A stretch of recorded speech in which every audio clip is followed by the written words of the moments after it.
Welcome back to the CCL postseason. We got day 2 of the LCQ, and I couldn't be more excited to take a look at the Midwest and West. My name is Seymour. With me is Cruz. Jesse, how you doing today, bud? I'm doing fantastic. We get to watch some LCQ. Yesterday's matches were great. A lot of 3-0s, but a lot of really close 3-0s on the board yesterday. So I think we're going to be in for some really, really good matchups tonight. I mean, it's LCQ time. It's playoffs time. It's time to show up or shut up right now, and I'm really excited. Yeah, I don't want to wait any second. Let's take a look into what we got yesterday with those qualified teams for our playoffs out of the LCQ over the Northeast and the Southeast. I mean, plenty of action to talk about. 3-0s, like you said, close 3-0s, but, or, you know, 3-0s nonetheless. I think it's exactly what you're looking for if you're a team in the LCQ looking to make it into the playoffs. So we take a look right now at the Northeast region. It was RT and Stockton that we saw play with those 3-0s. They joined the likes of McMaster Marauders, Marshall Esports, Edinburgh Esports, I had to read that one before I said it, and Rowan Esports, Jesse.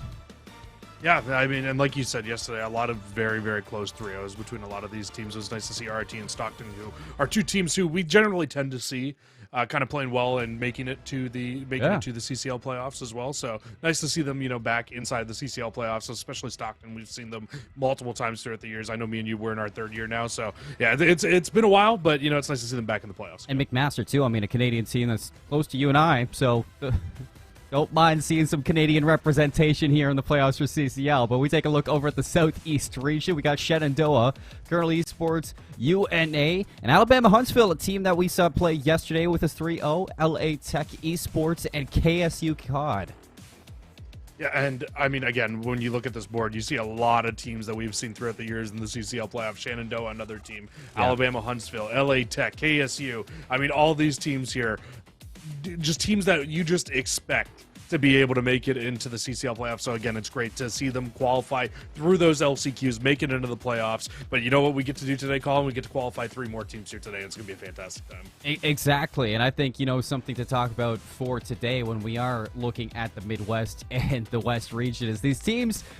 A lot of these players, I mean, Jesse, you and I have been doing this for, what, 3 years now over here at CCL, and a lot of the players that we've seen grow into the players that they are now are coming into their, you know, graduation year, you know, their last years with the CCL. So a lot of these teams that, you know, you and I see in the playoffs that are a recurring instance, this is going to be their last hurrah for a couple players.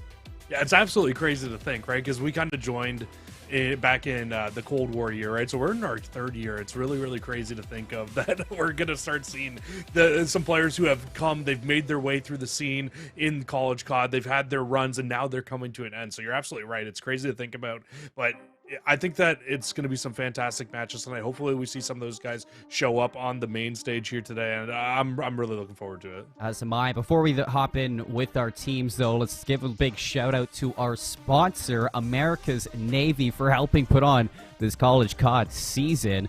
The Navy offers $180,000 ROTC scholarships, which pay full college tuition for students with exceptional academic and leadership credentials. So go check out Navy.com. They have plenty of career choices that you can look for and see if it's the route that you want to take. Thank you to America's Navy for helping put this one on. And Jesse, I mean, that's going to take us forward to what we got coming up today for the Midwest and the West region. I mean, we got 3 matches, starting off with Northern Arizona University versus the University of Texas at Arlington. So it's going to be the Lumberjacks for the Mavericks to lead the way today. And I couldn't be more excited to, you know, kick off with these 2 teams. Yeah, it's going to be really good. So what you guys might not be kind of aware of because of how the matches yesterday worked, the way that the matches today are going to be working, at least the first 2 today with the kind of way that forfeits and everything have worked, these first 2 matches are actually going to be straight up qualification matches here today. So it's going to be a really good time. But here we can take our first look here at Northern Arizona University and their roster. It's predictions, signs, Itchy, and Schrouder coming in to start us off here today. And I mean, the big thing when you look at this team, it's, again, Colin, we were kind of hitting on it, and we look at the senior on the board at signs. If they don't qualify here today and they don't win this matchup, this could very well be signs' last match here in the CCL today. Yeah, and this is an interesting match, too, for our round robins because most of the teams we saw yesterday had 3 teams in the round robins, but a couple teams dropped out of the postseason for CCL. And in the West and the Midwest, you know, some teams had to get shifted around, and there's only 2 teams in this group. So this is literally a one-and-done match to make it into the playoffs. You know, winner moves forward, loser, it's the end of the road. And this roster in particular, one thing that we will touch on a little bit later on is that obviously, you know, we're not going to know much. We're just going to have to go off their stats. And an 8-1 hardpoint record shows that this team has a lot of chemistry to look over. Whereas when you look at the other side of the board, the Mavericks over at University of Texas at Arlington, we got Magic B-Man, Shadow, Austin, and Christian working together. And we got another senior, Magic B-Man, who has played pretty much every CCL season that this team has attended. Yeah, absolutely. And yeah, he's been playing since Modern Warfare 2019, has been a very good big staple of this University of Texas and Arlington roster. And I mean, it's sad to see them go, but you know what?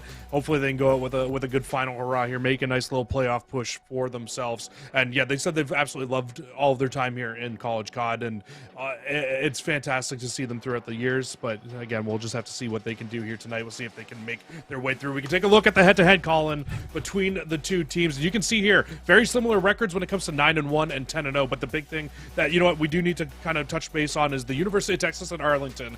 7 forfeit wins throughout the year. Throughout this, as you can see, they've only played 9 total maps throughout the year here so far. That could be a very big factor in the match here today. I mean, when you're looking at the University of Texas at Arlington, they kind of low-key coasted into the LCQ, and you can kind of say that this is where their season officially begins and potentially ends. It's been 3 weeks since their last official match, and I think, you know, this is going to be a very important thing to kind of judge where they're standing going into the postseason. Yeah, absolutely. The other thing that we can really talk about with these 2 teams as well is the fact that they did play each other actually in D2 qualifiers, where the likes of Northern Arizona University actually did come away with a 3-0 victory over the University of Texas at Arlington. So that is something to kind of keep in mind. That was a long time ago, though. We can take a look at our maps and modes, though, Colin, and when you look overall at this map set, the first thing that I looked at and I was able to point out was Embassy hardpoint vetoed out, Fortress hardpoint vetoed out. These 2 teams, they want to stick to their guns. They want to go towards, they're very much so on the same page, where they want to go towards that hotel hardpoint, Mercado hardpoint, and 2 maps that are very much so, you got to rotate heavy, set up, and be ready to go. They're staying away from the scrappy hardpoints. Yeah, you know, I'm sure since these 2 teams have matched up against each other in the past, they have an idea of their strengths and their weaknesses. So you get rid of those scrappy maps, you get the technical ones. And technical, we are going to get with a hotel hardpoint lead the way. Magic B-Man's going to get the read on the flank. Itchy gets shut down right away. Good time to start off for Northern Arizona. But when you look at this for the Mavericks, I mean, this is a strong setup for next. It absolutely is. You want to make sure that nobody slips the line here, and you can see that's exactly what Magic Beeman is doing right now. Just trying to make sure nobody slips the line, and you can even see as soon as Beeman goes down, Austin's going to wrap back, try to stop them from being able to push through. I don't think they spotted out player number 6, though. They're going to wrap back just in case. They will find that kill in the back off screen, and in doing so as well, Shadow's actually going to push the point, get a little bit of time here as well, and start spawning out those NAU players. It's a good start for the Mavericks, Jesse. On the rotation, though, Austin not going to have eyes on Signs right away. A couple players going to approach from Chandeliers. Austin's going to beam Signs, and Shadow continuing to find kills around the map. A couple players spawn out. It's going to be split spawns between both of them, so the split kills on the inside of the hard point going to be ever so important. Itchy makes his way in. A couple players close by to reinforce, but the kills come through for the Mavericks, and right now, the Lumberjacks struggling to get some eyes on and some time here. Prediction be making the full flank with tack in hand. 1-4 start, but here's a time to turn it around with the help of his teammates. 3 go down. The break's going to come through, and Arizona flip out Texas at Arlington. Yeah, and they get the close spawn that they want there. Everybody's able to flood in from the side from Spa. You can push around the back. You saw Predictions make that play at the very end. They're in a nice 2-piece here from Predictions. That's going to lock down scrap time here as well. But if you look all the way across the map, the Mavericks very quickly going to just say, hey, that last 15 seconds, not that important. Let's get this full setup over at the Kitchen Hill. We can definitely try to walk away with a full 60. This is one of the hardest hills to break when there's a full setup. Is an Itchy not going to get the read onto Austin, being so close by. A couple players on the flank, and it looks like the Mavericks are well aware of this one. Magic B-Man's going to go hunting. Takes one down before the player's going to trade this one out. Christian's going to hear a lot of movement on the flank right now, but nobody taking some eyes in. Christian's going to take the initial shots. Trades back and forth. 2 go down on either side. Christian's going to get the snap. That's 3 down for Northern Arizona. The Lumberjacks get sent back to the respawn. Jesse's still 35 seconds to play for, so these respawning teammates are going to look to get back in on this. Itchy's going to take one last shot, but as Christian finds that kill, you got to imagine that you have to start thinking for the rotation. Yeah, especially because you at this point, you're just single file flooding into this hill one after another. But speaking of the rotation, when you look over at UTA, they're already pushing towards the next hill. They did a 2, they pushed 2 through the back, able to find that player there, and they should actually be able to pull into these spa spawns as long as Magic Beam is able to stay alive in this position here. Trophy will go down. That will help the team be able to push in through these small choke points. But staying alive in the back here could end up being a real nuisance. Now they all spawn on him as well. This has got to be the push here from UTA. 1 HP. He's going to be the first one out. Shadow for the trade. Numbers advantage over towards the Mavericks, and Shadow's just going to use his sheer skill to break in for UTA. Spawns towards Spa for the Mavericks. Prediction. Going to get back into this one. Scrappy hill for sure between both of these teams, and Northern Arizona, they're going to want to start to collect a little bit of this time. Still have the spawns at the back for the Mavericks. All eyes forward right now if you are the Lumberjacks. Itchy's going to be holding a close angle with his Vaznev. 2 players going to go down for him. He's got to be careful. Can't go down so easily, and he will. So Signs is going to be all up to him to hold the rest of it. A spawn in the back for Prediction, but the rest of the team has to look towards Restaurant. A very scrappy hill back and forth, and Itchy at the very end of that will walk away with another kill, so maybe scrap time goes their way. You do still have another player spawn up. Itchy wins another one-on-one off screen. That's going to keep this game very, very close between these two teams. About a 20-point game as we head towards our 5th hard point, but you can see Predictions. He's been a walking 2-piece with the tack in hand, and again, we'll find the first, able to get inside the hill, can't find the second on the outside here, and you'll actually get 3 kills in a row going towards the way of UTA, so they're able to break into the hill. Now everybody's going to be looking forward. This could be a really rough time here for NAU to try to re-break these spawns. Yeah, I mean, UTA, they've been phenomenal for piecing together multi-kills. That's another 3 kills to break. Off to respawn. Northern Arizona going to have to get into this quickly. I mean, they're giving up quite a bit of time. So 109 to 88. Magic B-Man going to hop in for the contest. Teammate Austin going to help out. From Rugs gets 2. So the full break from Mavericks. You look at those white arrows for NAU. Looking towards the rotation is going to be Schrader. And this is going to be an important rotation, Jesse, because other than that P3 hardpoint, the rest of this has been so scrappy. And Mavericks just getting the necessary time to hold their lead. Yeah, and really, that's really the big difference in the game right now is that 50-second lead really accumulated from that P3 hardpoint that you were touching on, that kitchen hill. And you can see, again, the team that's in the back holding on to the spawns at the moment is UTA Mavericks. So they have the back spawns, they have what they want at the moment, but no time inside the hill. Itchy's just going to play this tight corner. Unfortunately, will end up falling, and 3 go down in a row here for UTA. Austin finds the 4th and the streak in the back as well. So this could be really, really good time now going the way of UTA. Reoccurring call, Jesse. 3 go down for NAU just like that, and the break for Mavericks so solid. Now locked in. Shadow's gonna go big for 2. Shadow alone to the inside. Has help. Austin gets there just in the nick of time, and not gonna be able to find that kill into Prediction. So a 2-piece to get this scrap time for Northern Arizona, but scrap time is just it isn't enough.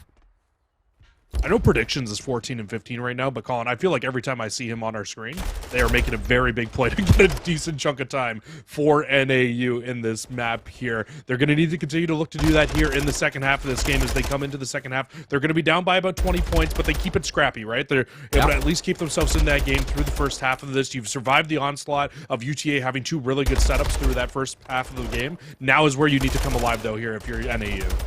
Just trades back and forth. I mean, you keep this competitive, Jesse. If you're Northern Arizona, you just need one good rotation, and you're back in this. You flip the lead, and you're in the driver's seat for this game. However, Mavericks making it tough, always piecing together 1, 2, or even 3 kills to consistently break Northern Arizona, keep them on their toes, and have player number 1, Austin, who already worked the flank from Schrader over towards back P2. And it's a race to go back him up. Austin's going to be alone here. He's got a couple kills to get. 22 and 10. He's been so annoying.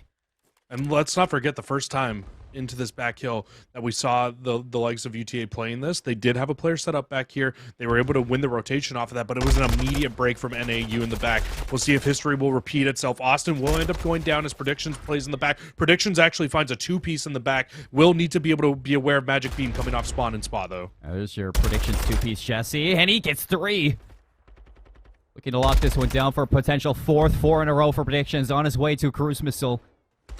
Northern Arizona getting as much time as they could hope for in this hard point, and with 40 seconds, they could bring this back. They could flip the lead here, so a chance that they need to take, but the spot up and spot for the Mavericks, and they get back in.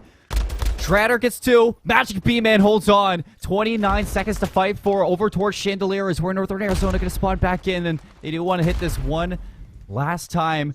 But can Magic B-Man spoil the front for him? Itchy's going to say no, but he doesn't care. Magic B-Man still wins it out, and scrap time to the Mavericks. And you can see NAU, they know because of how deep they were spawning out that they cannot afford to push in towards old with every single player. So they only send one towards scrap time. They don't end up winning it out, but that's fine as long as you win this rotation now over towards kitchen. Unfortunately, one will go down, and it's just prediction, but sometimes prediction is all you need in the hill. Another 2-piece finds the initial time here, but back spawn's going the way of UTA. Mr. 2-piece Predictions gets in 3rd. I mean, if history repeats himself, he should have got a 4th one, but Itchy and Signs, he's holding that front line for now. You look at the respawns for Mavericks, a little bit split. Player 7, Itchy, is going to be in behind for the flag, so you play your cards right, you play your timing, and Itchy should be able to shut this one down. Here he comes. Signs going to get 2. Predictions of 4 in a row for himself. 3 down for Mavericks. And NAU, their road's still going. And let's not forget that hill was the hill that UTA dominated them on in the first set of rotations. It was a full 60 for UTA the first time through. This time, all the time, going the way of NAU. They're able to bring themselves right back into this game once more. It's going to be about a 15 to 20 point game at the end of the hill, depending how much scrap time they hold on to here. But when you look across, Colin, and we get over towards this P4 hill, it is all UTA, a full setup here, and everybody on the side of NAU spawning up towards bedroom. It's not going to be easy to get past these tacks, but Signs and Itchy, they piece together too. Shadow, the front line, fast step in hand. He's going to get eyes onto the first one. Refires to the second, but Signs on the long angle. Hit break's going to be through, so Scrappy over towards P4. Christian going to look to help out his teammate, but they don't know where to look just yet. All eyes forward, but the contention going to be in from Schrader. Still holding on is Northern Arizona. 3 go down for Mavericks. Itchy for the 1v1, and Northern Arizona break. They needed that break. They get in, now can try to lock down a decent chunk of time here, but you can see UTA doesn't want to give up on this one yet. They're going to send old players to the old hill here. They don't end up locking down any of the time, and Predictions again pops a 2-piece, and now everybody on rotation over towards P5, and it's going to be the likes of NAU. First team set up, and Predictions now on an 8 spree. I mean, slowly but surely, this win is falling through the fingertips of UTA. Schrader going to be inside for the time. First kill is going to be locked down. Prediction is going to find a second one. Back and forth trades. The break's going to be in for the Mavericks. And Shadow, a double kill. Itchy's going to be the savior. Is so scrappy throughout this hardpoint. Hotel has been nothing but fun. You can win it here if you're Northern Arizona. You just got to hold on to the rest of them. Should be seeing a lead change soon, Jesse. And here they come. Signs on the cross. He gets 1. Itchy, a second. The change is going to come through. Itchy, that's 3 down. Northern Arizona on the comeback. It's another 4 down. Austin, the cruise missile. Is it going to be enough? It's not going to hit anything. Magic B-Man's going to get in for the contention, but he's going to drop, and that should be it. Northern Arizona, a comeback on Hotel. A comeback, but a very close map all the way through from both of these two teams here. I mean, you basically had a 20-point lead through that entire game here or thereabouts for UTA. Yeah, you know, sometimes you got maybe that 40, 50-point lead, but it was immediately, every single time, answered back by the likes of NAU. They were able to keep that game close and keep it close and keep it close. And at the end of it all, keeping it close ends up being a massive advantage because they go into that P4 hill, they get the break, they get a little bit of scrap time, bring the game back. But the big thing, they win that rotation over to P5. That P5 hold at the end there, chef's kiss, immaculate hold at the end of the game there to shut down UTA and take that map #1 victory. I mean, Jesse, what a way to hold on. Relentless and consistent from Northern Arizona. The Lumberjacks, they just keep on hacking at it. Eventually, the tree's going to fall. Mavericks, they were holding the lead for what was that 90% of the map, but I mean, like you said, that last rotation, that last hard point over towards P4, the fact that Mavericks send, what, 4 players back to it, allows for Northern Arizona on the rotation. They get the necessary lockdown, and they just continue to trade each other out. And not only that, I mean predictions. You highlighted him all game long. 2 pieces, 3 pieces. He was doing it all. Absolutely, and at the end of the game, there are 9 spree as well on that final rotation from P4 to P5. Goes on 9 in a row. That is very, very difficult to do, going up against the level of players we have in College COD, and does it and made it look easy at the end of that game there. The final kill on the kill streak at the very end there, you just seen it through to win that final rotation. And like I said, this final rotation, Colin, was just beautiful. Everybody was set up so well inside of this hill. As soon as you tried to push, you were just running in to a firing squad setup, playing head glitches. That was very, very tough to break, and UTA had 0 answer for it at the end of that game there. But when you look overall at that map, I mean, I feel like UTA dominated in terms of the rotations over and over again, but finally NAU rotating and setting up for Kitchen and getting a full 60 is what really brought them back in that game to be able to give themselves a chance to win. And they took that ball and they ran with it, Colin. And you know, it's surprising too, because there were times where Northern Arizona were getting the necessary rotations. They just weren't finding the kills to back it up. I think it was a couple 3 pieces for the Mavericks to, you know, break the rotation, and a couple hills just were sent into scrappy gunfights because neither team could really get solid control throughout the midst of a lot of these rotations. So you get the lockdown for Northern Arizona towards that P4, you get the break, and that really sends UTA in a little bit of a scramble. They didn't know what to do, they make a mistake, and it's going to cost them that first map. We take a look at what's coming up next, Jesse. We'd head over to Embassy for a search and destroy. UTA a little bit shaken up after that map 1. They're looking to bounce back. Yeah, and I'm actually really looking forward to this Embassy as well, because I know both teams have players who do like to run the sniper as well. Like Predictions likes to run the sniper, and Austin likes to run the sniper on the other side for the University of Texas. So I think that could be really fun. A good little battle we might see here on Embassy, one of the maps where we actually see a little bit more prevalent sniper usage inside of the competitive Call of Duty this year. So that could be a lot of fun, a good battle to watch throughout this map. But man, honestly, at some points, or some parts of me, Colin, right now, doesn't even want to see Predictions pull at that sniper at the moment. The way that they're shooting with the tac, it just felt like every time they were in an important gunfight, it was a 2-piece, it was a 3-piece. They were walking away with locking down the spawns. They did so much for the likes of University of Texas, or for the likes of Northern Arizona in that first map, to be able to walk away with that victory. In all honesty, I feel like if you don't have that massive performance and that 9 spree at the very end of the game there, I don't know if they walk away with that map 1 victory. I mean, hey, when you need Predictions to go big, he does. And that kind of puts me in the idea and the thought, Jesse, do you want him to take out the sniper in this map? Yeah. Do you want him to put that tack away? Because he was dangerous. And a map like Embassy, I know, you know, the sniper can be a big pivotal factor for a lot of those first bloods, but so can your tac player if you put him top AC or top admin. You know, you can look to Predictions to find a lot of those first bloods. I mean, you think about Embassy as a map in general, a map that, you know, tends to be very strategy oriented towards a quick plant on A. And if you don't have a player like Predictions trying to shut down those quick plants, you might struggle at a lot of these openings to the rounds.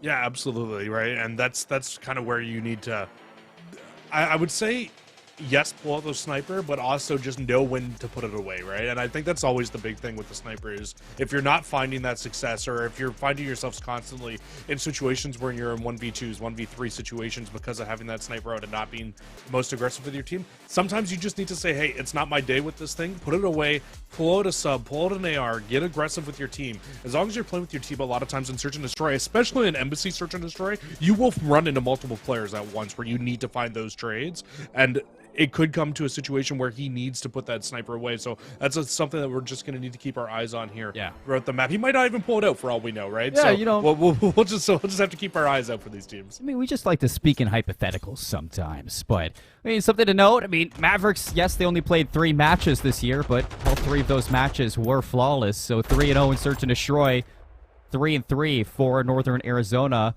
You got Sniper in the hand of Schrader. He's going to open up with the blood. You get 3 down right away against the Mavericks, and that's going to leave Magic B-Man, the senior of the team, to pick up the scraps. We'll at least get 1, but yeah, this is going to be tough, especially with that where that bomb is down right now, Colin. You are running into 3 players. It's going to be like the dining hill all over again, that P5 hold, where you're just going to run out and you're just going to run into 3 players just pre-aiming towards where that bomb is right now. Beam will push their way through middle of the map here. Just needs to at least find 1, maybe make this doable, but it's going to be very, very tough. I mean, you're an AR player with a trophy system and no dead silence. Everybody's going to know where you are at all times. So, good luck, have fun, Magic B-Man. As soon as he gives it away, nobody moves.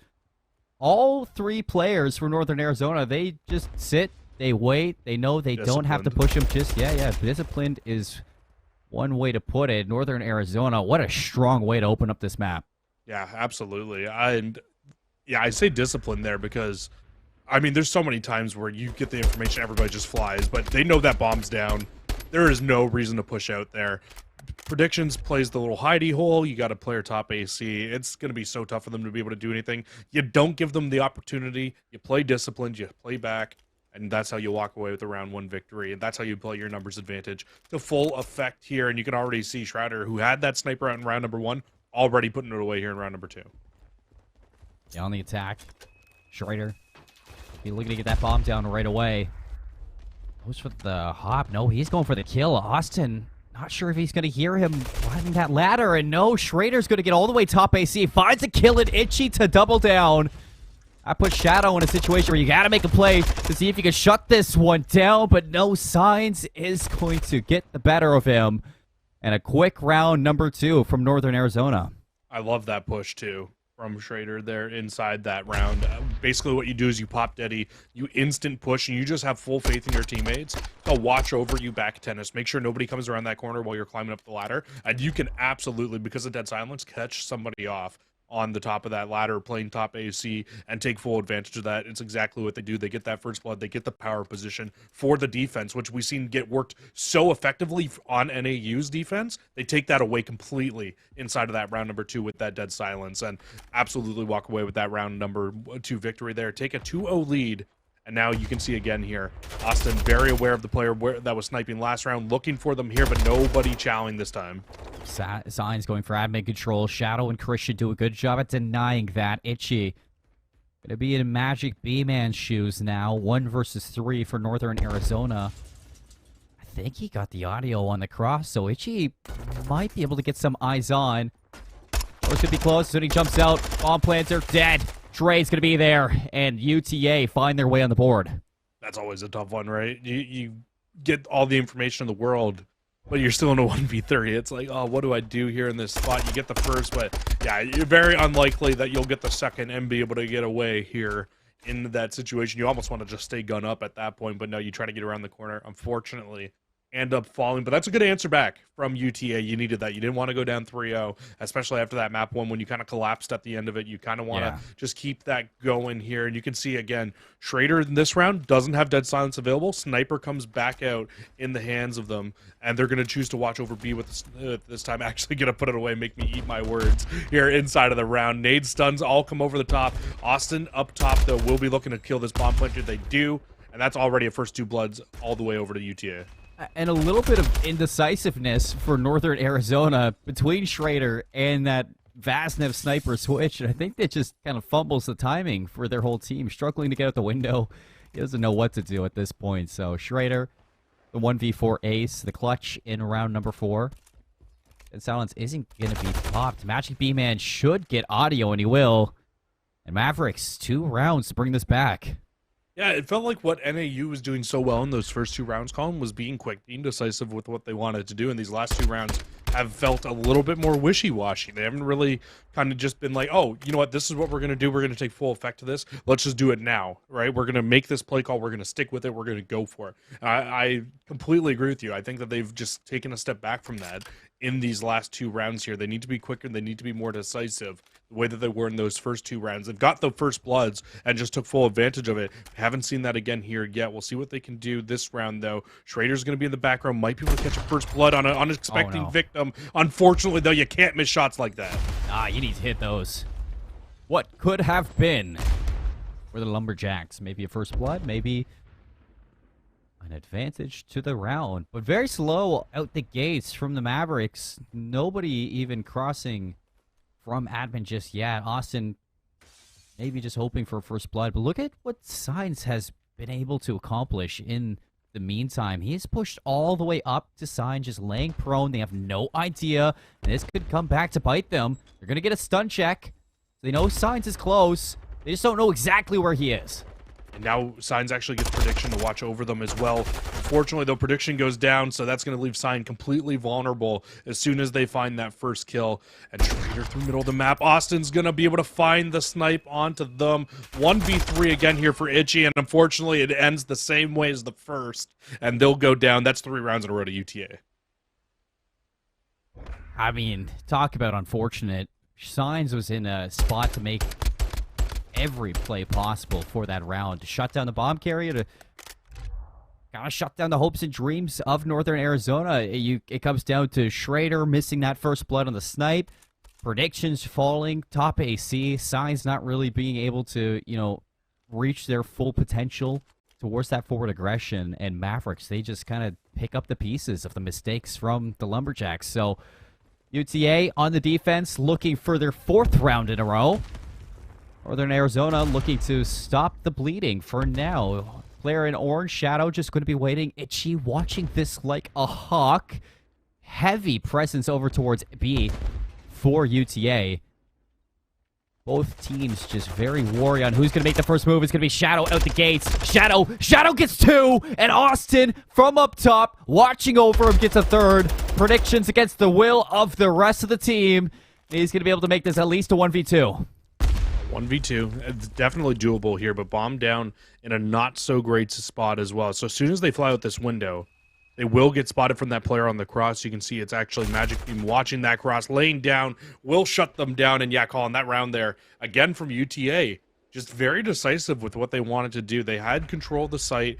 They knew, hey, there's a lot of pressure here, but it sounds like bomb might be going down. Let's just jump out, try to take advantage of this. They catch a few of the players sleeping, able to find those rounds. And now 4 rounds in a row for UTA. When Northern Arizona looked so good in the first 2 rounds, this is very, very shocking to see come back kind of the way that it has. But this is really, really good for UTA here in Search and Destroy. It's exactly what they needed to kind of bounce back into this series here. Now they just need to try to find a way to close it out. Austin still with the sniper in hand. Will push over towards B. Nade comes out, and they're going to try to watch over the middle of this. And Magic Beam could end up having another one-on-one here with Schrader. Northern Arizona, they need an answer, and it might be off the back of Signs' relentless pressure through the middle of the map.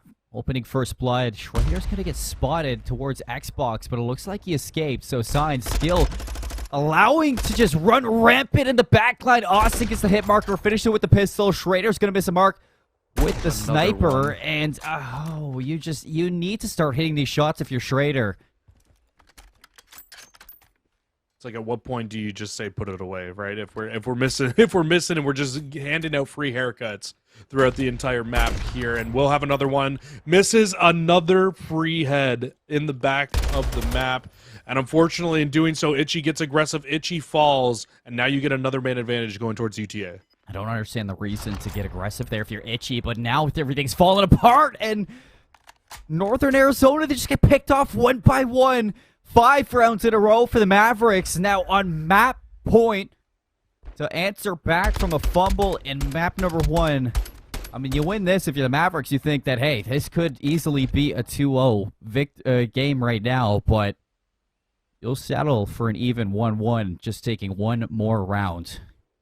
And Colin, I mean, imagine if Schrader hit a few of those snipe shots. Like, and I'm looking back at round number 5, and then last round, obviously round number 7, 2 rounds in a row where they were on offense. They have a chance to get a snipe to open up blood for their team, to find those early picks, and they don't find anything in either of these 2 rounds. And you can actually see again, Colin, in this round, UTA is setting up for a very aggressive defense, but we see the same push we saw from the first offense from NAU. It's Schrader with the sub getting aggressive here, and it's working to full advantage. Schrader with the confidence, paving the way for Northern Arizona to get the bomb plant towards B. Shadow's going to activate that silence, and Magic B-Man actually equalizes with a kill onto Schrader. So 2 versus 2 for the retake. Both players for Northern Arizona going to be backed up towards admin. cruise missile is going to be called in for Magic. B-Man, he tries to bend it like Beckham right to the window, but it's not going to happen. So you got to go to the deep end right now with 20 seconds left. Shadow is going to hop the defuse. Is somebody going to check it? Somebody's got to check it. Nobody checks the bomb. And UTA 6 rounds in a row, Colin. They get the Ninja Defuse to just put the cherry on top of the ice cream sundae there. And they shut them down. I mean, NAU looked fantastic in those first 2 rounds. And then the complete opposite of that for the last 6. I can't believe, Jesse, the amount of times that you think you see somebody hop a bomb and you're like, okay, they're going to check it. They have to check it. You imagine, 7.5 seconds, you're thinking about it every time, just check the bomb, but nobody checks the bomb and you lose a map. I mean, Northern Arizona, a team who statistically struggles in search and destroy, 3-3 going into today in that game mode. You'd think that, they'd have a little bit of idea of how to handle the embassy. It's a scrappy map. You have trust in Predictions or Schrader to run that sniper, but, I mean, their game style just seemed a little bit indecisive throughout this map. And UTA, eventually, they realized that, and they said, okay, we can either play passive or we can walk all over them. Yeah, and I think as well, Colin, I think you're kind of seeing why they're 3-3. It was very, very wishy-washy. It was like either they were going to have a good round like they did in the first 2, or as soon as the other team was able to figure out what they do on the map, they just take over. And it just felt like it was a very one-dimensional game. They had a few strats that they like to pull out here, and you saw Schrader in that last round pull back out that strategy that worked really, really well in round number 2, but unfortunately couldn't do anything again after that. You don't check the bomb as well while it's down there. It just felt like anything that could go wrong at the end of the game there for the likes of NAU went wrong at the end of the game there. So a Ninja Defuse. They can definitely still rebound from this. It's not the end of the world to walk away with a search and destroy loss there inside of that game mode. We know that there's stronger modes are probably the control and the hard point after what we saw in that map number 1 anyways. So hopefully for them, this isn't the end of the road. They can bounce back and bring this series back again. Yeah, I mean, luckily you get that map 1 win. You could be down 2-0 if you're Northern Arizona, so it could be worse. And I do have to, tip it to UTA on how they handle that search and destroy. Eventually, the IGL, the team leader, recognized the situation that they're in, realized that Northern Arizona, they might not be the most confident in this game mode. So you saw that UTA were constantly changing up their play style. Sometimes you'd see them play patiently towards admin, wait for those aggressive plays out of Northern Arizona to give up a couple of those kills, and you saw that happen time and time again across Signs and Itchy, just giving up 3 deaths towards the enemy side of the half. So 1-1 we lay, Jesse, with a control coming up next. We got a little bit of a break, folks. While we set things up, we'll come back with the game mode to break this deadlock between both teams. Welcome back to the College COD post-season LCQ action. We're in with the Midwest and the West, Jesse, and tied 1-1 after 2 maps. Already a different style of play than what we saw yesterday. Yesterday was all swift 3-0s. Today, we at least get a map 4. Yeah, guaranteed that map 4. And honestly, with how these first 2 maps went, I know that map number 1 was very close to map number 2. Not so much. UTA kind of dominated at the end of it, 6 rounds in a row. I mean, this hotel could end up very well kind of deciding who wins this series, right? As we see very often when you got one team that's really good at hardpoint and not so good at search and destroy, at least from what we've seen through that first 2 maps. NAU kept that map 1 very close, ended up being able to make the comeback at the end. I guess UTA had a comeback in that map 2, down 2-0, but I mean, 6 rounds in a row, I don't think it was really a comeback by the end of it. They looked like the team that was meant to kind of walk away with that map 1 victory there. So this control, it could hold all the cards in the series is what I'm trying to say. I mean, it's not always obvious where problems arise, but in the search and destroy, it was very clear that Northern Arizona, they have some work to do in their search and destroys. They might not be as confident in that. So if you're, the Lumberjacks, you're definitely looking to end this in 4, Jesse, and that makes this control ever so important. We saw that, the team does have some chemistry, like in, the original hardpoint on Hotel that we had. I mean, they are good at breaking together, working together, and feeding off of each other's presence on the map. So if you could get predictions again, popping off 2 pieces left, right, and center, giving Signs and Itchy, a little bit of room to work with, and that submachine gun roll, it's going to make this difficult for the Mavericks yet again, who, when it came down to crunch time, they just didn't have the ice in the respawn. And, I mean, this is another map, too, where we go to a hotel, and they looked very comfortable in hotel, right? Like, that's where we saw predictions really go off, and that map number 1 was on this same map. So, you're absolutely correct. We could see the very same thing here, where predictions comes out, is playing very strong again. Itchy also inside of respawn looked way better than they looked in the search and destroy, because if you've got that player who's very aggressive in search and destroy, it can work out sometimes to your advantage, but also sometimes it can also hurt you a little bit. And I think Itchy was hurting them a little bit more than they were helping them in the S&D, but when it came to the respawns, I mean, Itchy was top notch. Well, Austin was a problem on the map back in the hard point, so if you let this sub heat up, Austin could definitely be the catalyst to Mavericks taking a win here in map 3 and taking the advantage in the series for UTA. Prediction's gonna get jumped across by Christian. I thought that was the diving player, but no, Austin gonna find the second kill. Sign's gonna have to go big for 3, but Shadow shuts him down before he can make that happen. Still scrapping between both these teams. The Shadow! No way you get the turn and burn. UTA with a lot of map positioning right now. Not only are you holding onto Diner here as well and not really allowing anybody to push into the restaurant, but also look at this. Player number 8, Austin, just sitting top bedroom, will end up falling finally. But sitting up in that top bedroom, he was actually forcing the spawn out over towards kitchen, just flooding those players over and over again into the B zone, or I should say into the A zone, and just getting chopped down by Christian, who's set up here. But finally, it looks like you'll get a little bit of a resurgence from the likes of NAU. Everybody can push forward. This should be a stack. I would imagine this is the A point here, unless UTA is able to make one final push of this. Shadow's going to be working the flank.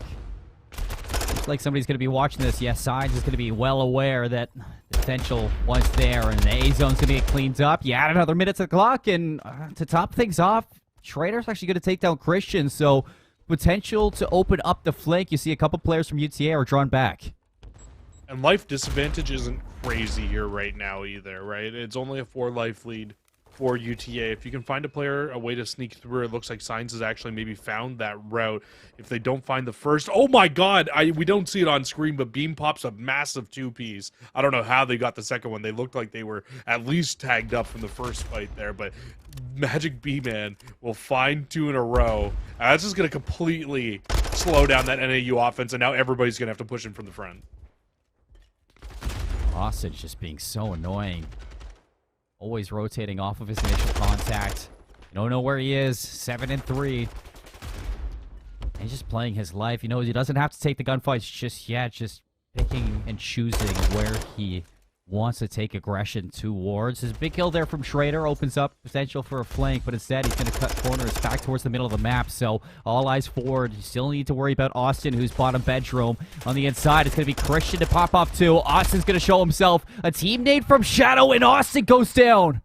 That's a big first kill from Itchy inside the game. 0-7 up to that point. We'll get that big kill. Clears out the bedroom. You can get on the point, and this is why this B zone can be so scary, because as soon as you get on it, as soon as you get a wipe, you can get right in there and just get all 3 ticks of progression in complete succession. It's exactly what NAU did. And in all honesty, Colin, that first round was not pretty, but they got the job done. I mean, Christian finds 2 big kills. All Austin really needed to do was find 1 more. Played his life so long during that defensive round and had great positioning towards bottom bedroom, but in the end just couldn't get the kill that mattered. And UTA, a solid break. Or sorry, Northern Arizona, a solid break. Back on the respawn again. Like you say, it's just they clutch up when they need to. And now winning an offensive round, all they really need to do is win their defense here, and they're going to be in a very strong spot. It looked like Itchy there was going for the S&D route, where you kind of push out, you hit the dive across over towards the luggage steps to try to get up towards the top. Unfortunately, though, just ends up falling immediately, though, because UTA, everybody on UTA was making this push over towards B. They decided they wanted to hit B first, not go to A, so you kind of just ran into pre-fire there. You will get a clear off if you're NAU, and now everybody on the side of UTA going to start heading over towards this A zone. But you can see NAU has 0 plans to give this one up immediately. Signs stunned up. A little bit of backup here, too. 2 players, 3 players stacked inside of this A zone. Signs gonna get the first, second one, maybe a third. He's got help.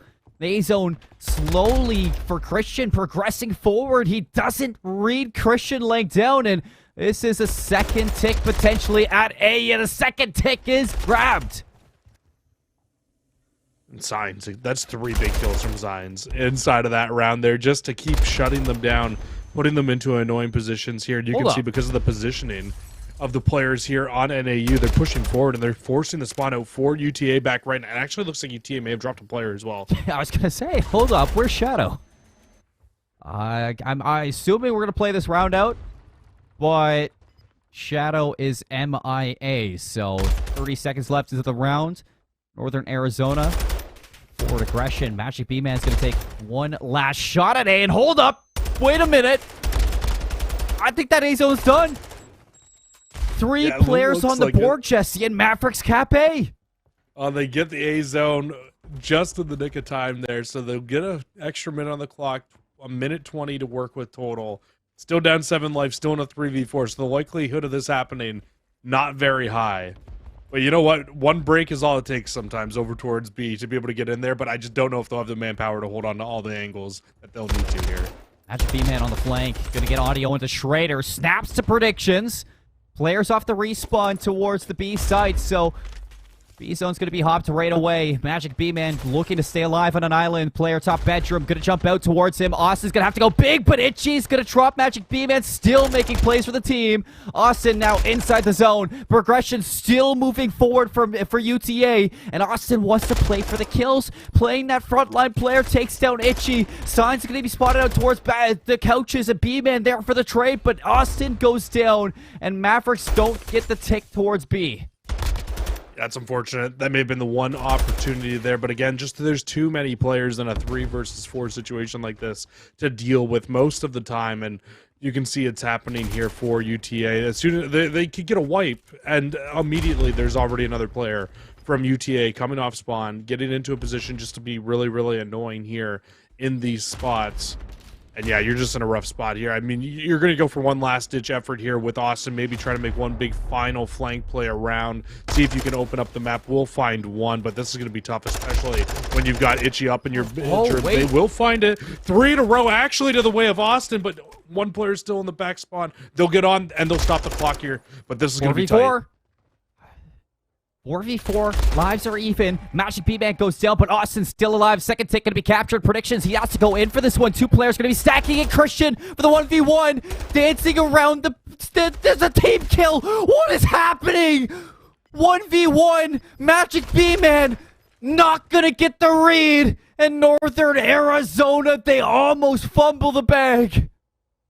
They almost lost that round, and it was a 4v3. That's how tight it can get on that B zone.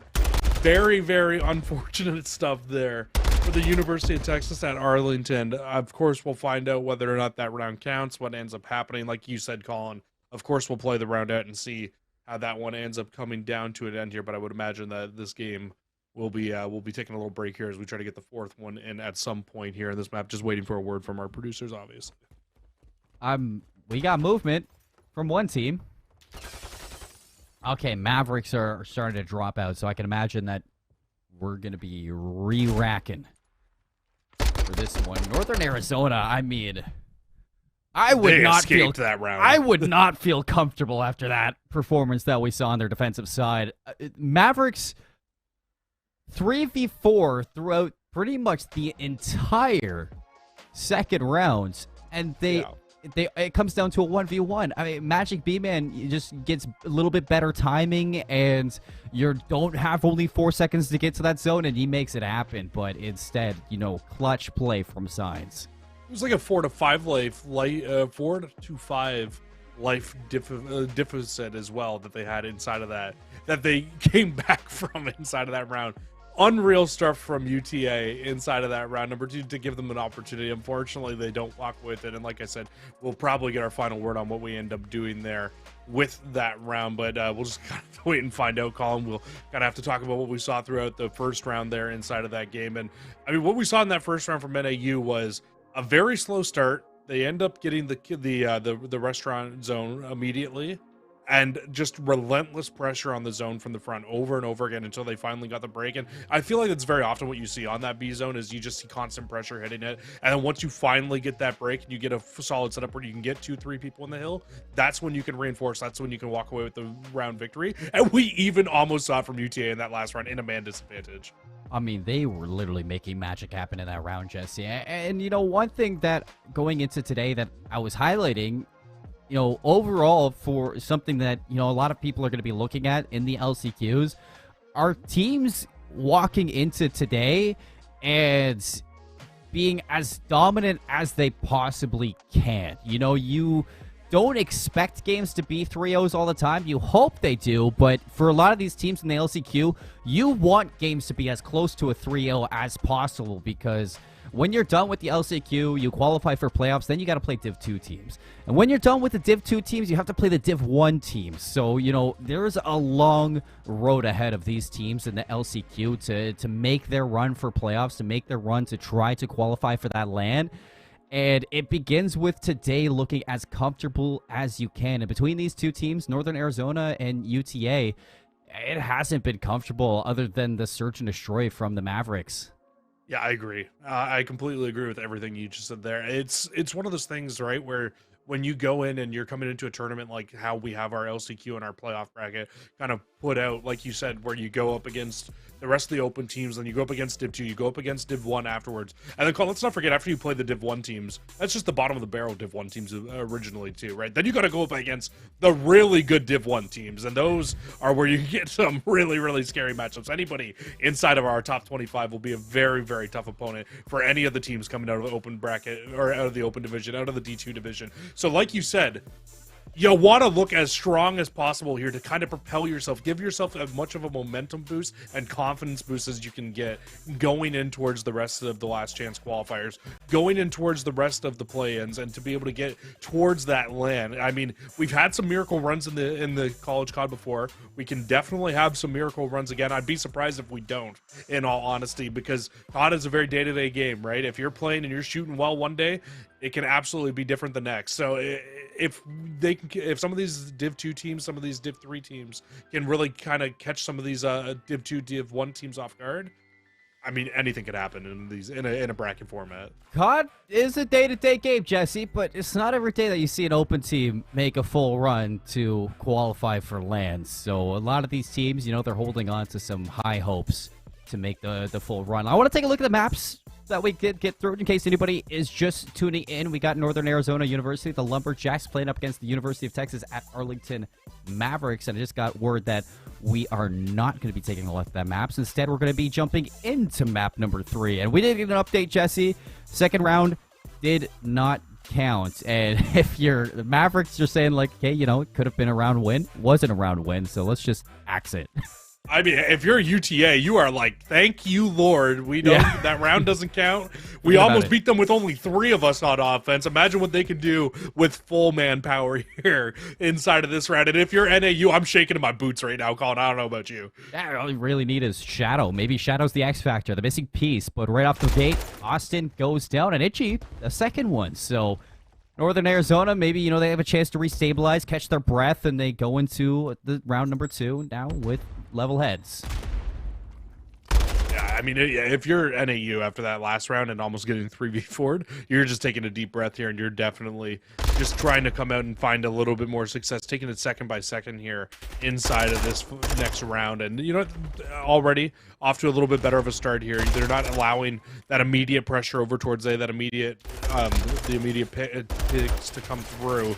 But over towards B, on the other hand, though, almost a full tick of progression coming through, and they should actually lock down that first before any more contestation comes through, and they absolutely do. Schrader's going to wait for the reload, jumps out, doesn't matter, Schrader goes down, so still progression continuing to gain over towards B. Itchy's now looking to get some eyes on. Fast step in the back pocket, finishes the first one in the match. B-Man now in for the contention to shut down the second tick. It's prolonged, but Itchy's going to get the kill. You can see just Itchy being in a nuisance over towards B. Opens up the A zone. Now you get a few of the players that come off spawn inside a kitchen. Everybody goes over towards A to just to kind of shut things down here. Finish this off. Give yourselves that extra minute on the clock 4-life lead at the moment for NAU, but that did not matter in the 3v4. I don't think it will matter here inside of this round either. Signs, not sure if you're going to be aware of Christian slowly creeping over towards that. You're going to get a little bit of audio as Christian doubles back, and Signs going to get that shut down, but 2 to answer back for the Mavericks is 3. Austin takes down Schrader, and suddenly there's some pressure here for Itchy to make some plays. There's only 1 tick left towards B, so Itchy has to get the kill. 4 in a row for Itchy, makes it 5. 6-1 start to the round for Itchy, and coming alive for the team when you really need it. 1 tick of progression left. That's all you need over towards B. That's just 1 break, realistically. If you think about it, that's all you need right now is 1 break from UTA, and so far it is looking okay, although everybody's going to flood in through middle of the map, so they need to deal with the pressure in from behind as well, and they are not going to read it. Predictions will pop too. It's just Austin left. Austin will end up falling, and I think step number 1 here, Colin, with only 7 lives left, is to stop flooding. You need to clear your back bedroom out. Yeah, considering round number 1, you know, really comes down to a team nade from Shadow. Mavericks could be leading this control. Instead, they're looking for this round to be as comfortable as possible. Down to 5 lives, so the bounce back from the Lumberjacks has been considerably strong in the fact that they have quite the wiggle room if they need to. They just need to deny this last tick. They have the tick advantage going into the rest of them. Itchy's going to get aggressive on the Magic B-Man. Austin there for the trade. Shadow pops the steady. Time to activate on the flank. Schrader's going to be watching this, but Shadow doesn't care. 8 seconds left. You need to go now after the Mavericks, though. Shadow off spawn, not going to read Itchy. And with limited time, nobody's going to be able to touch this zone. Mavericks, they drop round number 2 as Northern Arizona push to a 2-0 lead here in the control. Yeah, so same outcome that we just had inside of our last one, whether there was a 3v4 or 4v4 here in the end of this one. And actually, that looked a lot better from NAU on the defense as well. They had a very, very good setup over towards that B zone. You had the 2 players kind of sitting either in spa towards the middle of the map on the Godheady desk and just really able to shut things down. And then obviously the 2 players up in bedroom continuously forcing the spawn out over towards kitchen, over towards middle of the map, making it very tough for anybody on the likes of UTA to be able to push through. So that's a good round from NAU, and I think honestly a confidence-building round after almost being 3v4'd. I was going to say, that is some much-needed confidence from Northern Arizona. A lot better in that defense. Now back to the attack. It was very scrappy in round number 1.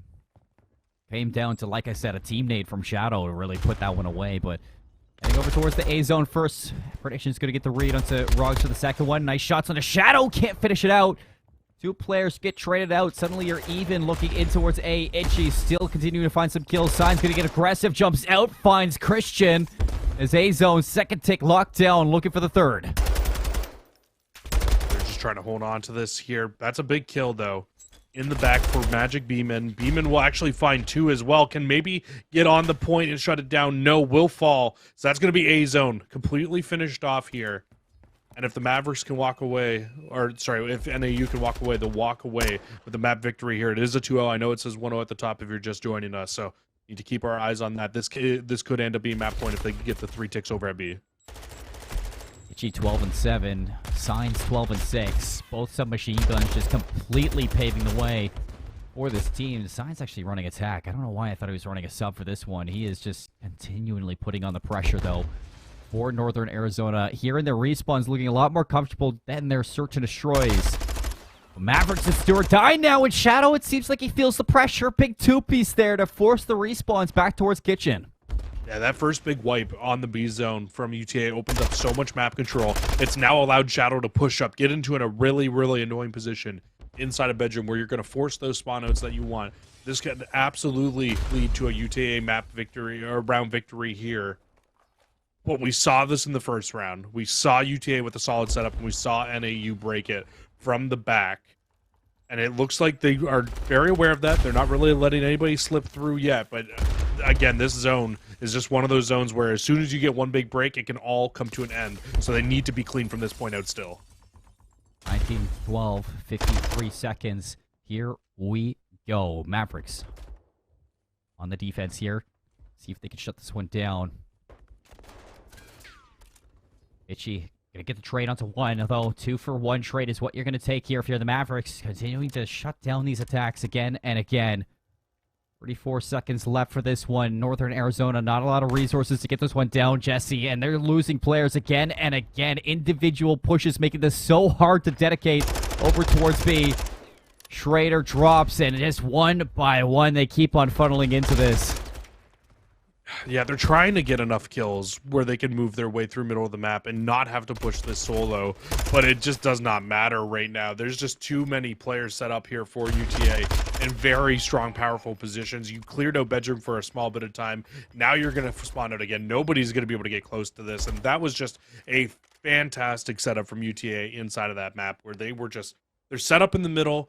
They don't let anybody slip through at any point, and when you can just keep all of your guns looking forward and having to force the other team to push out at you, you see it in hardpoint all the time when you're trying to push a hill. It is very tough to win a gunfight when you're pushing into iron sights constantly aimed down at you. So Mavericks put one on the board, Jesse, and slowly, looking to mount their comeback into the round. Shadow pivotal in that round. I think he went on a 5 spree earlier to this 4 spree, so really making some moves for Mavericks there on the defense, continuing to press the issue when they had a life advantage.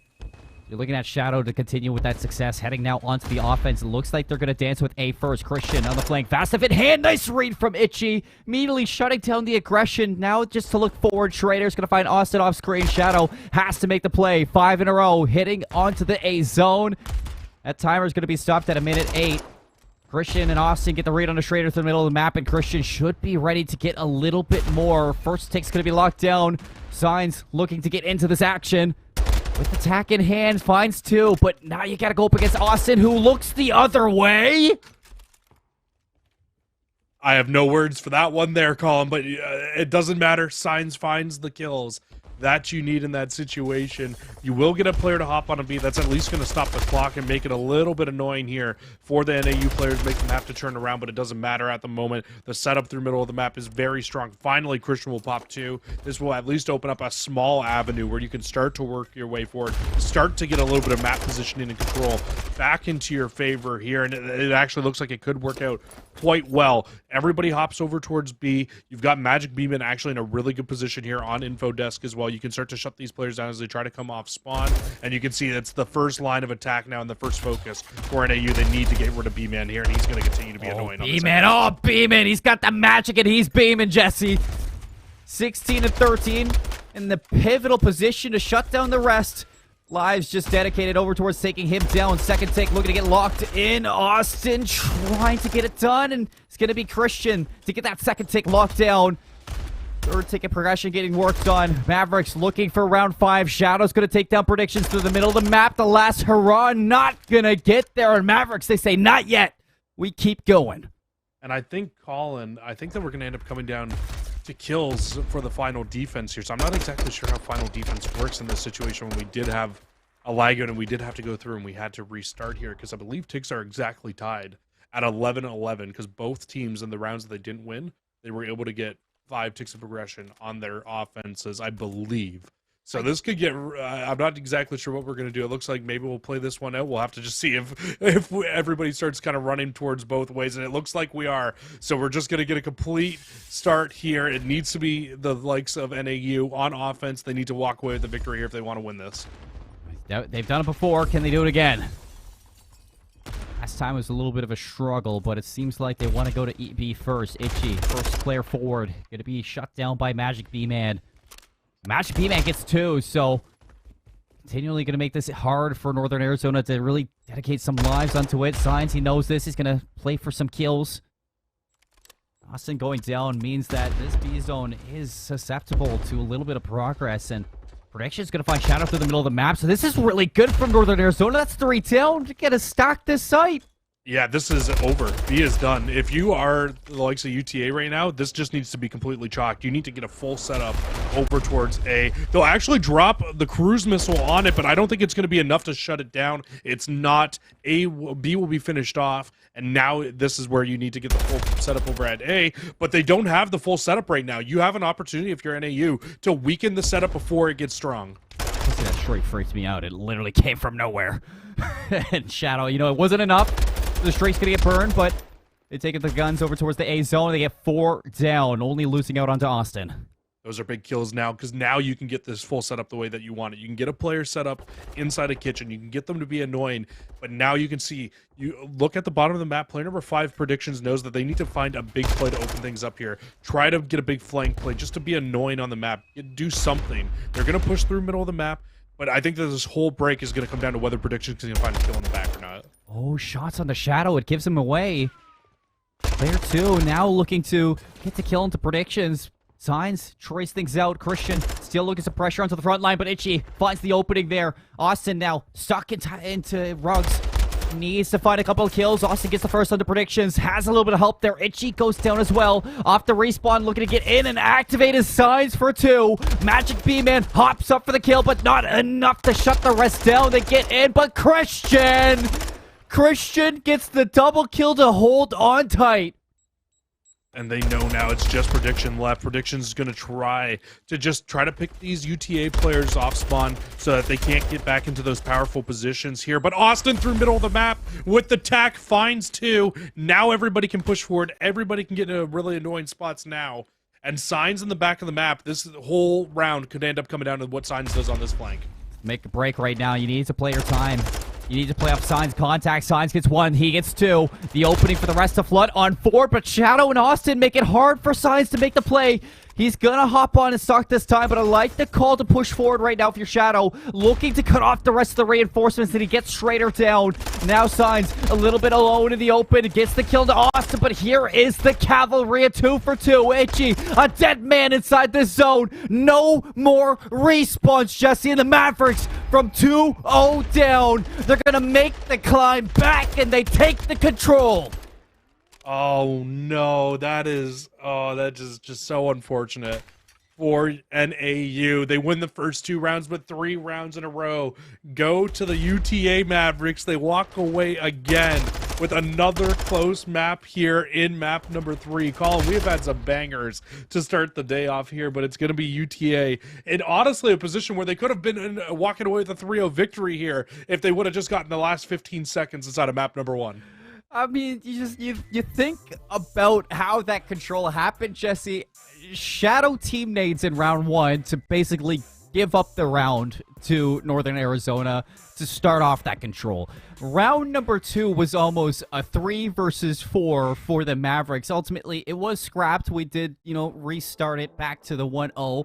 But you look forward, and yeah, Northern Arizona had a strong defense, but when it came back to their offenses, that's really where they were struggling, Jesse. The offense for Northern Arizona, they could always get that opening zone, but as soon as the defensive team only had to focus on the one zone, whether it was B or A, UTA, they were just making it happen, and you can really thank Shadow for all of that. The pressure that Shadow was putting on during this map number 3 for UTA Mavericks was just undeniable against Northern Arizona.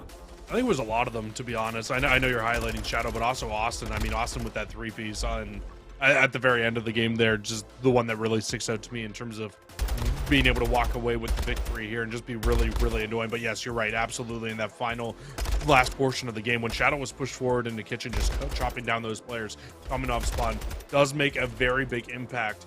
When I look overall at that map, though, Colin, and I'm just kind of looking at what went right for the Mavericks in round 1 versus what went wrong for them in rounds 3 and rounds 5 when they were on their offenses.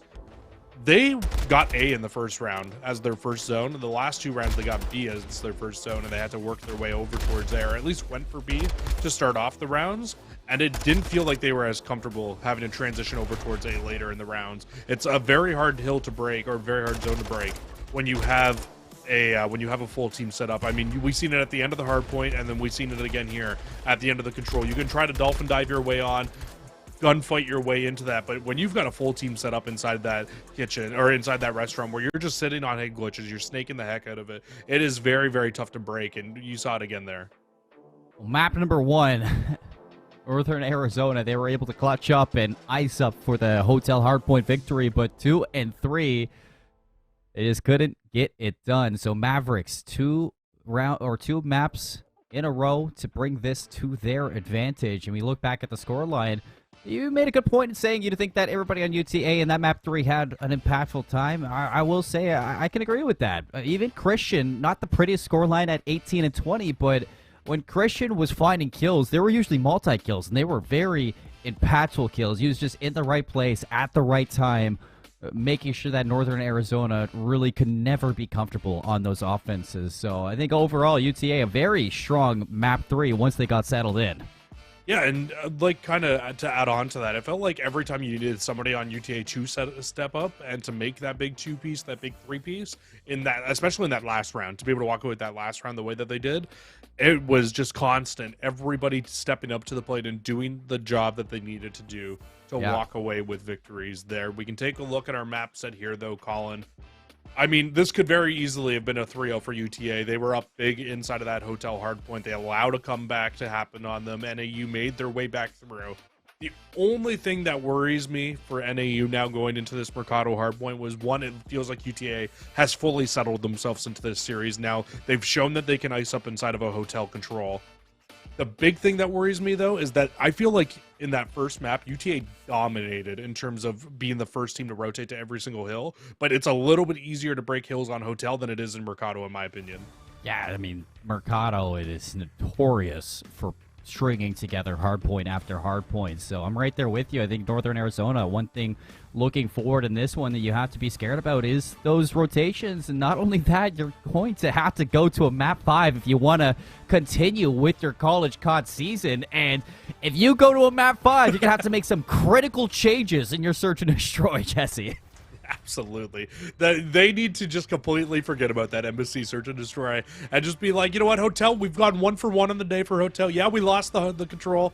Just throw it all out the window at this point. Whatever search and destroy strats you have, it's going to be time to rewrite the playbook and come back stronger than ever in whatever our 5-minute break is in between maps 4 and maps 5 if you get to that point. But again, still, they got to go through map number 4 here first, Colin. I think it's going to be a tough one to walk away with this map 4 victory first. I mean, Jesse, it's postseason time for College COD. This is when teams, they dig deep into their playbook for everything that they can scrape together to continue their run towards playoffs. LCQ, is this it for Northern Arizona? Is this all we have in the bag for the Lumberjacks? Can UTA shut them down and make their way into the playoffs? It's all going to be here, either in the map 4 or a map number 5. Mercado hardpoint, Jesse. I love this map. I will say, you know, it does get a little bit...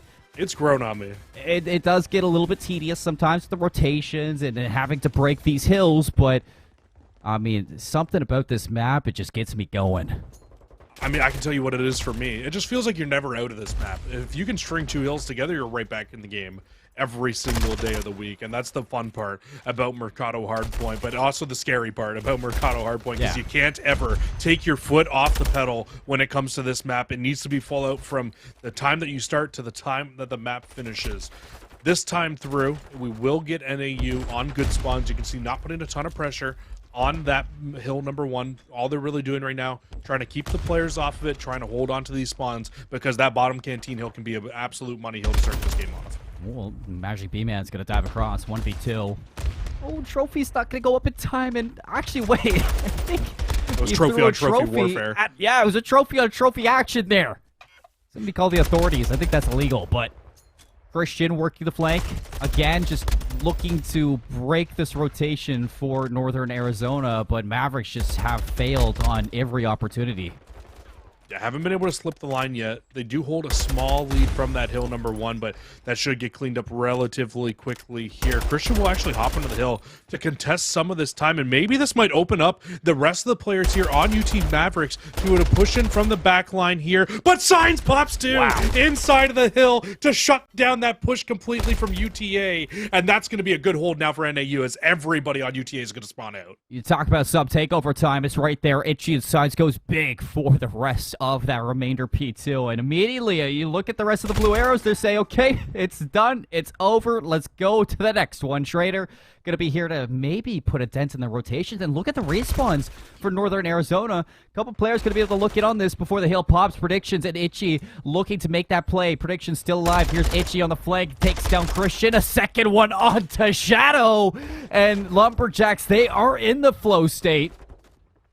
They do got to be worried about Magic Beeman up top, though. They can make a big play here as well. We'll hop down in the hill, start to contest, and just play the head glitch here at the back, but unfortunately don't read the spawns coming through the backside. And now everybody again on UT Mavericks going to start to spawn out, and this is where this map can get really scary because this could be 2 money hills in a row going the way of the NAU Esports. Nobody looks to their right, and Signs able to find another 2, make it 3. Signs on 4 in a row. Cruise Missile as well. 11-3 starts this map for Signs, and you ask for, a player to really step up for this team when it comes to the remainder of the series, and it looks like Signs is taking up that mantle.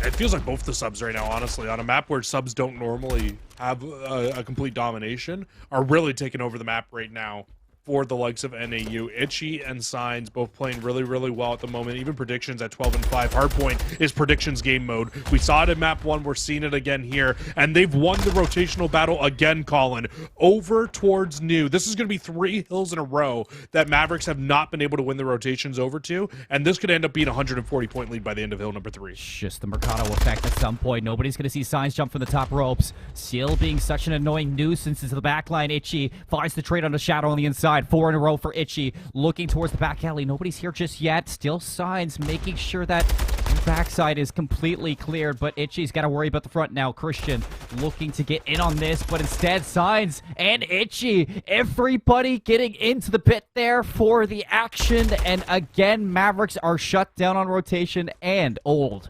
Yeah, Schrader wins a big one-on-one over towards NAU. Will end up falling here, though. This needs to be a hold, Colin. You cannot allow a break here in this hill. You need to hold on to this. You need a full 60 just to give yourselves a chance inside of this map, because right now it is getting ugly. 145-22 at the end of 4 hills here. This is a fantastic start here for NAU, but finally it looks like you'll get some stabilization for UTA. I mean, I feel like for the Mavericks, you're just missing that pressure from Magic B-Man and Shadow that you've had in the past respawns, and you're just getting walked on right now by the quick rhythm that we see set in stone from the Lumberjacks. Christian's gonna find 2 with a nade, maybe opening a route here. Austin looking to get some eyes onto these players, so the break's gonna come through from Magic B-Man. Inside warehouse, Itchy still looking to cause some pain. Itchy's gonna get a second one, jumps into the hill. Itchy gets all 3. Are you kidding me? And another break. That's going to be more and more time going against the lead here. And look across the map, Colin. UTA says, okay, I guess we'll just go set up for top canteen this time. Didn't work for bottom canteen. It's not going to work again here on the rotation, as you have 3 players from the side of NAU push over. And Predictions pops another 2-piece in the back. Where has this team been this whole series? I mean, they've just been waiting for their chance to head to the market of death. Jesse is Predictions. 5 in a row. Looking for the cruise missile. Going to drop on down. Magic B-Man, no clue what's about to hit him. The break for the Mavericks, but can they hold on? Christian finally going to put a stop to that for Prediction. Austin, a second one. This could be the break that they've been waiting for as all 4 go down for Northern Arizona. And finally, you get a solid hold if you're UTA. And you're not out of this game yet. That's the scary part about Mercado. We talked about it at the start of the game here, Colin. You're not out of this game yet, because if UTA can start to get some confidence under their belts, if they can start to win some of these rotations out and not get broken immediately, this is where you can really string yourselves and come back into this game here. But it's not going to be easy. You do get a big 2-piece here from your 2 players. The hold hill is still popped, and you now win the rotation over towards parking as well, but you need to pick these players off coming through spawn. Somehow, a Magic B-Man finds 2 kills on the rotation. Prediction's going to invest the cruise missile. A little bit early, but they have another one just in case. Not going to find anything, but it gives spacing for the rest of the team to go forward. Side's going to invest the cruise missile as well, and it's going to find Magic B-Man's out. Sides with the fast step, a little bit of smoke to allow him to push in. Finds the kill in the shadow on the inside of this. Doesn't know where to go next. The break back in, but Itchy's now here to get 2. And the break for Northern Arizona for 38 seconds.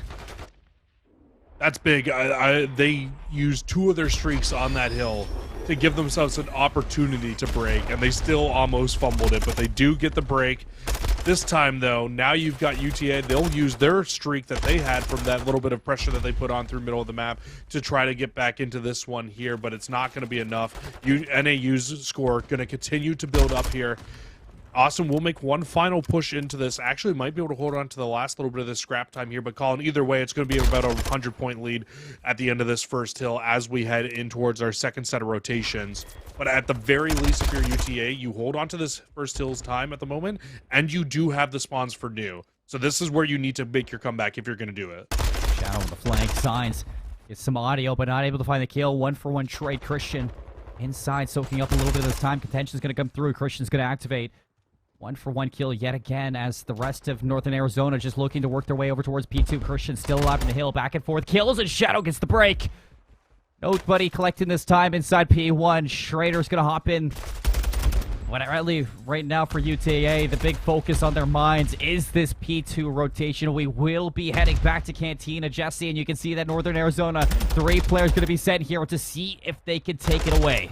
And it doesn't look like they're going to be ready for the push through back alley. Itchy's going to be able to find one through the top. If Itchy can find the second here on the staircase, this could be really bad news for UTA. They find 2. Itchy going to get 3 inside of the hill. Maybe even might find the 4th of the player pushing through tunnel.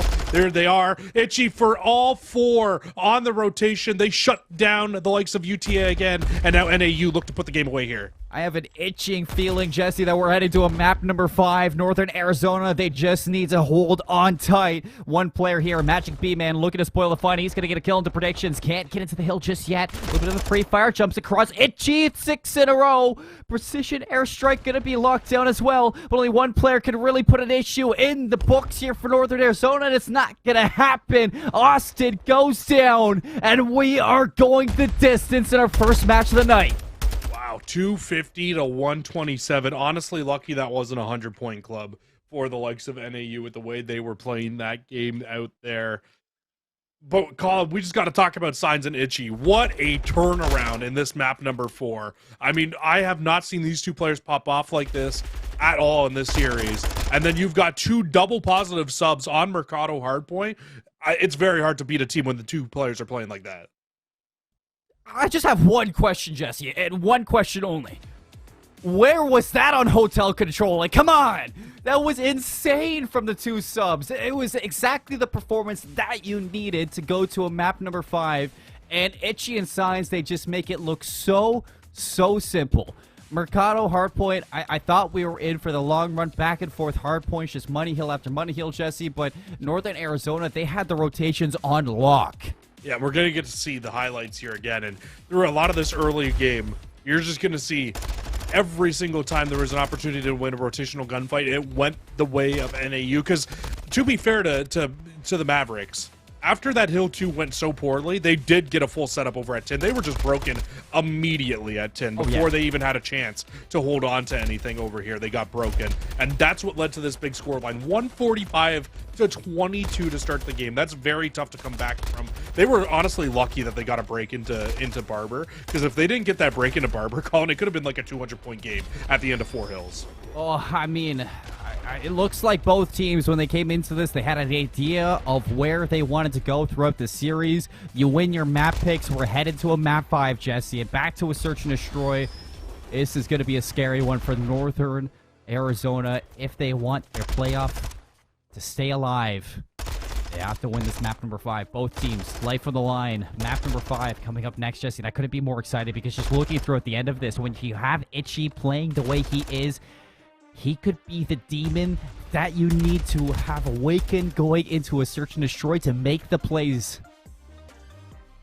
It really could be. I mean, it looks like Mercado is their comfort pick on Hardpoint. I would imagine that was their map pick by the way that they were playing that one there. A very, very tight game from the likes of NAU. A very, very big win for NAU after a very tight map number 1. They'll absolutely love to see that. But like you said, now comes the biggest issue that we've seen from NAU throughout the day. It was not any respawns. It was the search and destroy, where they started up 2-0 on Embassy S&D, and then Mavericks just won 6 rounds in a row and just turned that on. So we'll have to see if they can do it again inside of the search and destroy. We're going to have to take a look. I mean, not the best performance from UTA Mavericks either. Everybody goes negative, looking to turn it around, but here we go. 5th map locked in, Jesse. Game number 1 here of the night, and we go the distance. I mean, this is the postseason that I was hoping to get. We go back to Hotel. It's very exciting, right? And like you said, Hotel to close it out kind of feels like the perfect point. You had that map number 1, very close game. Map number 3, very close game. And then you go to that map number 3, or that map number 5 now. It's going to be a close game, I think, on this Search and Destroy. I'm very excited. Yeah, both teams getting ready for this one. It's going to be a good one, Jesse. Hotel, Search and Destroy, folks. I mean, we got to get this map 5 ready. We got to get things situated. Playoff on the line for both UTA, Mavericks, and Northern Arizona. We're going to head to a break, get these players lined up, and we'll see you on the other side with the last map of the series. Welcome back to the CCL postseason, folks. We're heading into a map number 5 between Northern Arizona and the University of Texas at Arlington. The Mavericks, they lose the hard point, Jesse. They lose it quite considerably hard, too. I mean, that Mercado hard point, Northern Arizona, that's their bread and butter, it looks like. It really does. It felt like a comfort map right there for Northern Arizona University. But now, Colin, we get to the nitty-gritty, though. I mean, that map 4 is behind us. This map 5 is going to be everything here between these two teams. One of these two teams will qualify for the last chance. Will qualify through the last chance qualifiers. The other team eliminated at the end of this game number 5 here. And I mean, outside of map 2 and outside of map 4, really this series has been neck and neck all the way through. So it feels only fitting that we go to the game 5 to finish everything off here.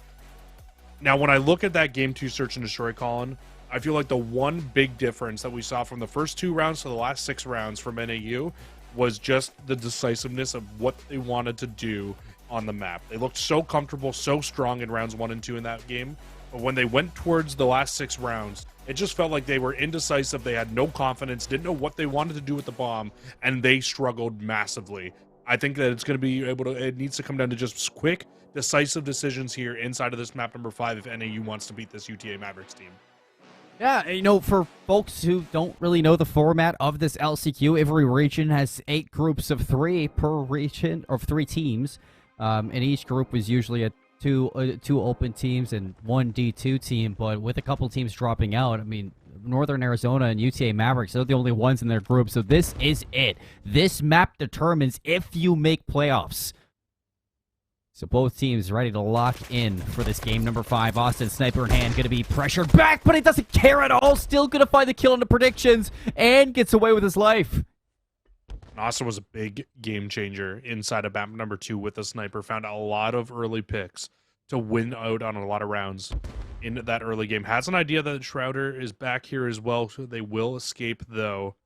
But that bomb is down in a not so great position, and you've got Shadow on the flank. But he might get caught out by the player left. Doesn't read signs, playing so patiently in Northern Arizona, able to bounce back with 2. Austin still alive, and they don't know that the sniper is still in bottom luggage, so bomb down yet again. 2 versus 2. Austin gonna close things into a close quarter. Watch the flank, expecting player number 2 to fly, but with Mavericks set up right now, really all you need if you're Austin is to play off the contact from Christian. Bomb will start to go down. You do have Christian watching over the top, or sorry, I should say Signs watching over the top, but Austin with the 3rd of the round. Bomb goes down, should have an idea that this last player is up top, won't be able to find it with the sniper, but now in a 1v2, Itchy has to go massive. Austin playing for the ace, Jesse, with the sniper in round 1. Christian watching the map through middle, and he's going to take down Itchy, so UTA Mavericks off the back of Austin and his trusty sidekick, the boomstick. They take round 1. Yeah, they looked great with the sniper out again inside of this round. And like we said, Austin was a big person inside of that map number 2. And already inside of map number 3 with their presence, with that sniper in hand, doing it again here, Colin. So, I mean, at what point, though, do you just stop challenging the sniper, right? It's tough on this map, especially over towards that luggage side of the map. But, I mean, you might want to just not even peek it and just full play your pushes over towards me at this point. You gotta think, Jesse. You get killed from luggage with the sniper. Yeah, you might rotate, but you get killed a second time. You gotta think that he's gonna stay in luggage. So, Austin getting away with a little bit of murder. Schrader going to look to recreate that down towards luggage, just hiding behind the door. Hasn't opened it up just yet. You have a lot of pressure towards the A site. And Itchy's going to go down after finding Christian, so the bomb is down. Looking to get planted. Schrader finally gets an angle onto Austin. The bomb's going to get planted. Magic B-Man can't escape. Everything going to be down to Shadow in a 1 versus 3. You don't have a flank to worry about, but you're going to get stunned up, and Sign's going to finish him off. It's a good defensive round there from NAU. Finally, we see Schrader walk away with the snipe victory over Austin. I don't think he got a single snipe on Austin in that map number 2, Colin. So to see Schrader walk away with the sniper victory there inside of that round, fantastic stuff. That's got to build some momentum as well. And then everything crumbles around the sniper player falling. Shadow's the last one alive. Stuns come out. Nades come out. Gunfights go the way of NAU, and they walk away with that map number 2, or that round number 2, I should say. And so we'll have to see. They can continue to build off of that here. I'd be very surprised if I see them go over to A again, though, after how much they got dominated by Austin inside of that round number 1. Back over to A we go. 2-2 split for the Mavericks. They're going to send player number 5 actually through the middle of the map towards Couches. Magic B-Man hopefully looking to get across, but it's Austin again to strike first on defense. Somebody's going to chow him out. Austin's going to be pressured away, but still alive. Bomb gets planted at A. 4 versus 3 for the retake, and Itchy aggressive up top bedroom. It's a great position for Itchy to be in, because as soon as somebody tries to hop that bomb, tries to get into an annoying spot, Itchy will be in the perfect spot to shut that down. Signs will get one through middle of the map. It's just Signs and Itchy, the 2 players that really went off inside of map number 4, need to do it again here. Austin finds another kill with the sniper, and it's just up to Itchy here. Needs to try to get the players off the bomb. We'll get one. They might line up. Itchy gets back away. Can just play time here. This is perfect. Both players going to be stacked. Itchy gets another one. Itchy gets away. 1 versus 1. 7 seconds left. Magic just has to stick it out. And Itchy, he knows that the round is over. And Northern Arizona go up to 2, Jesse.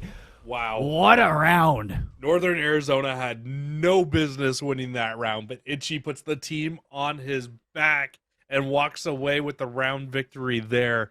Those last 2 kills were inexcusable to not get a trade from. I mean, you had one player watching over the other player on the bomb, and you still don't get the trade. That is just not able to happen there. Itchy, though, they'll take that every day of the week. They'll take that strong clutch up, walk away with the victory, and now look to go up further here inside of this game. But UTA, they've got other plans. Bomb going back over towards A. Austin might be able to find this pick on Schrader up top as well. All 5 of Austin's kills have been the exact same spot. Luggage with the sniper. On the defensive side, on the offensive side, Austin hasn't had as much success, and it's going to continue to be that way. Shadow going to be the one to find first blood on a prediction. Top bedroom. He'd be lucky to get this bomb down, but instead they stay still. They look to see if they can catch some aggression, and Christian's going to get exactly that. Signs cut down to the middle of the map. Bomb looking to push towards A. Schrader's got to go big with the sniper, but 2 missed shots. Things that punish Northern Arizona back on Embassy, Jesse. Still haven't got that bomb down. And they're taking their sweet time to get this happen. Yeah, it looks like they want to try to wrap this if you are NAU, you're looking to try to pick these players off as they try to get in towards A, and Itchy's actually spotted them out onto the A zone. So Shadow will get across. They need to pick them off, and Itchy will find one. So now you know there's only one player left, but it's Austin with the sniper, and they have been very good with that sniper, and they find one already. Oh, with the pistol. Schrader, sniper, 1v1, they miss. Both players exchange shots. Both players get haircuts. Mavericks looking for their second round. Schrader on the exit. The pistol's not going to hit. It's marked 21 seconds. You've got to be kidding me. It's down to this. And Austin finally hits the shot. Schrader. So many missed snipes again in that round. I know it's not easy. I know there's no... you just got to hit some of those, though, man. I feel like there's so many spots in that round, Colin, where he has them lined up. He can see ahead. And just, unfortunately, just completely chokes the shot. It's happened too many times in the last 2 games that I know you've got it out to try to combat with Austin, who is playing very, very well with the sniper. But at what point does it hurt you having that sniper out? I mean, it's like you said going into the Embassy, Jesse, when we were talking about prediction running the snipes. It's you need to know when to put it away. And right now for Northern Arizona, you have to think, is it just that much of a hindrance as Austin's going to find another kill with the boomstick? Itchy looking to activate on the flank. There's an open door. They have no idea, and Shadow's going to get traded out. Itchy now in a position to cause a lot of havoc on the aggressive top bedroom hold. Itchy's still just looking to hold control over this site. Yeah, just trying to flow in top bedroom right now. Trying to catch a timing on one of these players, see if anybody tries to wrap back through. Itchy will be in the perfect spot to shut that down. Also in a great spot to be able to check that bomb in case anybody hops on it as well, which allows your other two players, you can see players 1 and 3 just sitting in the back of spawn, not really allowing anybody to get over towards us because Itchy's got bomb checks from top bed. B-Man doesn't have good silence. Not going to check to his right. Sign's going to get the kill. Looking for the lead now is Northern Arizona, and they're going to get it, Jesse. A wonderful post plan. Yeah, great post plant. I know I was kind of touching on it in that round there, but yeah, Itchy being up top bedroom, and then the two players that you can just kind of sit one back spa, one in middle of the map. You have your whole flank cleared. Itchy's got bombs, so if anybody hops on it, they hop on it. You can still reach out from that side of the map. I mean, that's just a perfect post plant setup there from NAU. And they look, Colin, correct me if I'm wrong here, but they look so much more comfortable on this map than they did on Embassy. I will say, there's just a lot more, I guess, consistency when it comes down to, what idea they have in each round. But even still, a lot of these clutch situations coming down to, does Schrader hit the shot or does Austin hit the shot? So, to continue with that, there is a gap in the door. Schrader looking to get eyes onto Austin, see if you can pull a fast one, but instead, Austin going to deny that. Austin might find the first blood here, but predictions with some great shots with the tack. Finds that first, Signs will find the second. And now, if you are the likes of UTA, you're looking for anything here in this round. Shadow will actually find one through middle of the map. But honestly, if you're UTA and you get that middle map kill, I think this is the time to fly. You got to go over towards B. And that's exactly what Shadow's looking to do. Shadow might be doing one better.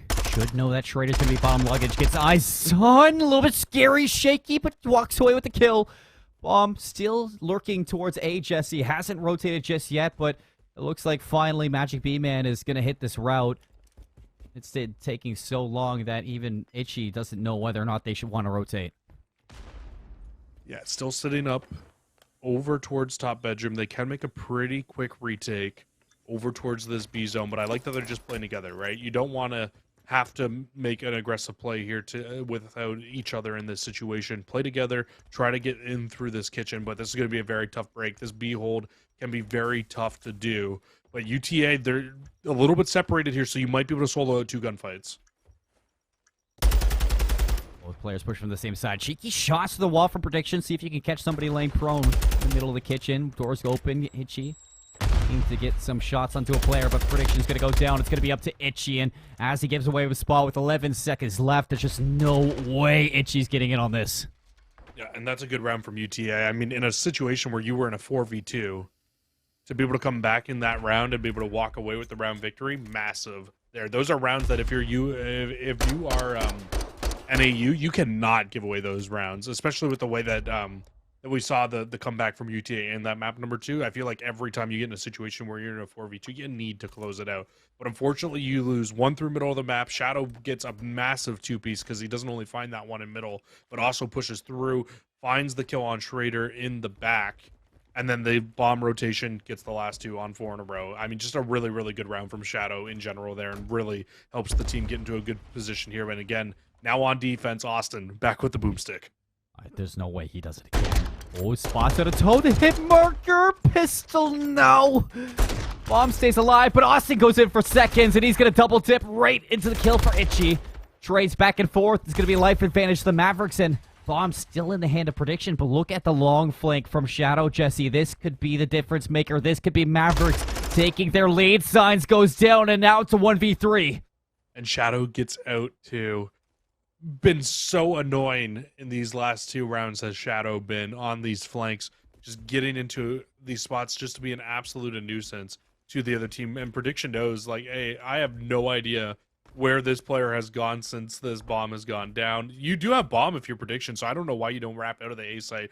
I'm sure you have an idea that there are players in lurking around. You'll find one at couches, but unfortunately the last 2 players top bedroom and coming out of spa will shut you down. And yeah, I think I would have liked to see a bomb rotation there. I mean, how many rounds do you have to go through on your attack until you send somebody top bedroom right off the rip to hit the flank on Austin? I mean, they are feeding pressure right into Austin's lap. Every single round, he's finding at least a hit marker or a kill with that sniper rifle. Yeah. Eventually, Northern Arizona, on their offense, they need to pressure out Austin, whether it's a flank or whether it's Schrader hitting the shot. And you can also hit that route, right? Like there is an open route every single time on offense to make the dolphin dive across to get to the luggage steps and to be able to push up. But they're not hitting it here. Nobody's getting aggressive in these situations. And now Austin again with first blood. I mean, just sees the smallest little tip of the head of Schrader and takes it away. Walks away with the first blood. This should open up an ability to get this bomb down here. And if he gets the second round of predictions up top, it could be game over here for NAU. I mean, Austin double positive with the boomstick. Rings the dinner bell there. Austin's going to find a second 1-2 on a prediction, like you said. Finally, the trade. Magic B-Man goes down. Shadow making the full rotation with the bomb, and he does have help. Christian already into kitchen. Austin's going to go on a mission now to look for a little bit more. Hunting the rest of this team. Recovers attack 52. And he is going to look to finish this here. And now Signs and Itchy, the two catalyst players from Mercado, looking to send this the distance and even it's back up, but they don't know. Shadow's on the flank. They line up and Shadow puts it away. Shadow gets all the information again inside of that round. And has Shadow died in the last 3 rounds? I don't think they have, and I believe that's the spree now for themselves. Should have a cruise missile or a precision, really depending on what they're rocking here. I would imagine it's a cruise missile, though, as that's what most players do prefer in these situations. And again, Colin, I mean, it was close to the first few rounds, but UTA has definitely taken over.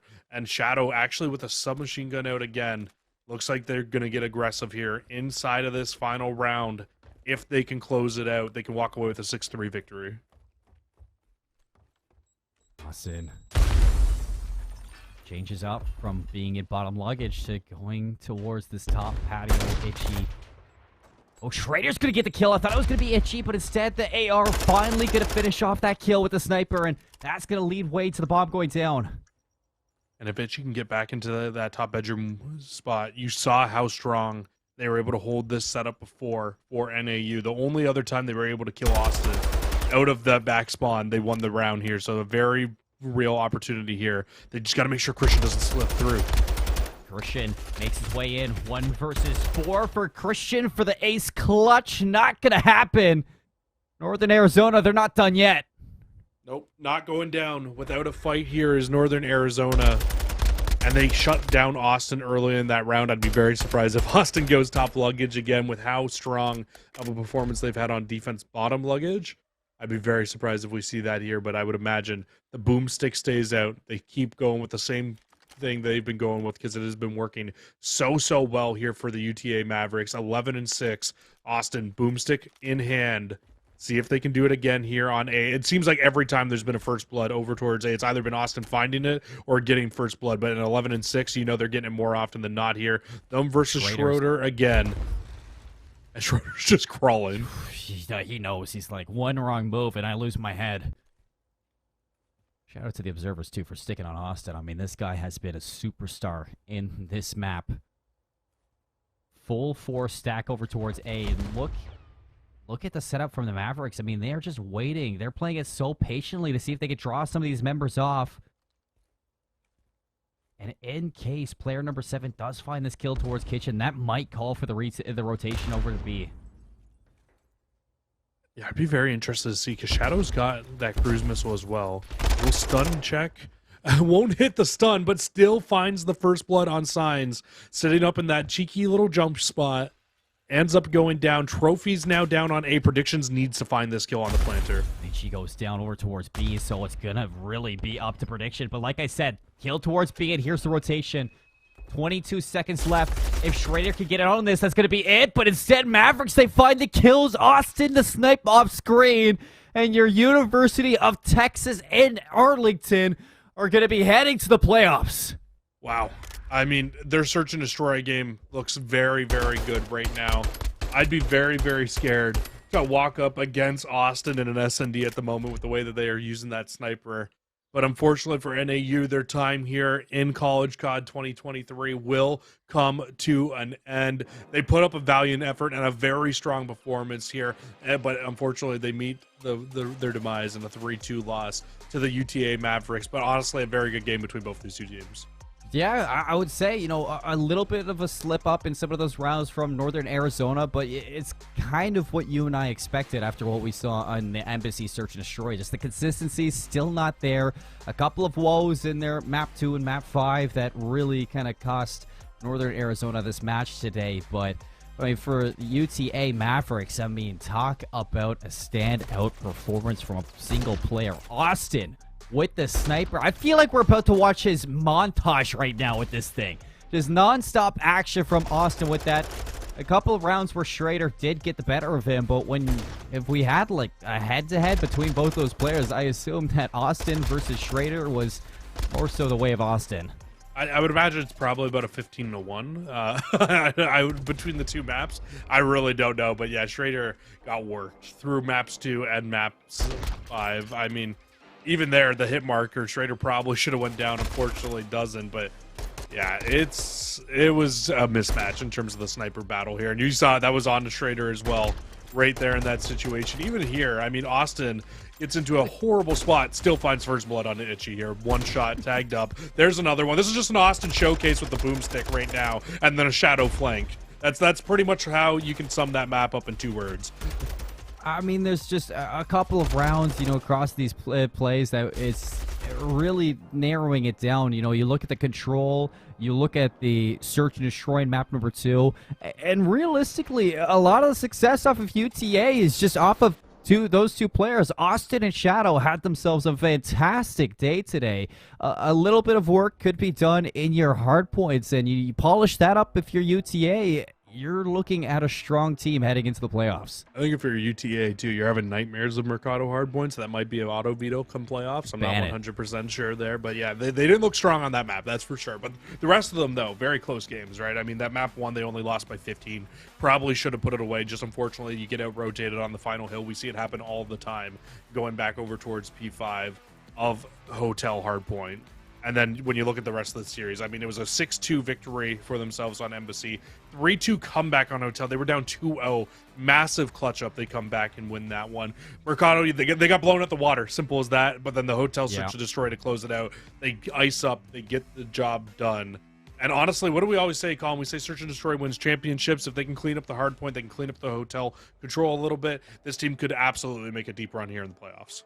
I mean, I gotta give my flowers over towards Northern Arizona. I mean, this is a team that nonstop held their heads high and continued to push through this series. I mean, round 5 in the control, a fantastic showcase in that hard point back on Hotel. Map number 1, they held on the whole time until they had their shot for victory, and they never looked back. The Mercado, they looked great on Mercado hard point, but other than that, I wish we could see a little bit more from this team, because I feel like this was just the beginning of something new for this Northern Arizona team. What it is the beginning of something new for is this University of Texas at Arlington. Can't wait to see what they have to do in the playoffs, Jesse. But that's going to be all for our match number 1 of the night, all the way to a game number 5. Couldn't have asked for a better start to our postseason run, Jesse. Coming up next, we've got Texas Tech going up against SWASU Bulldogs. It's going to be a fun one. You guys don't want to miss it. We'll see you on the other side of this break.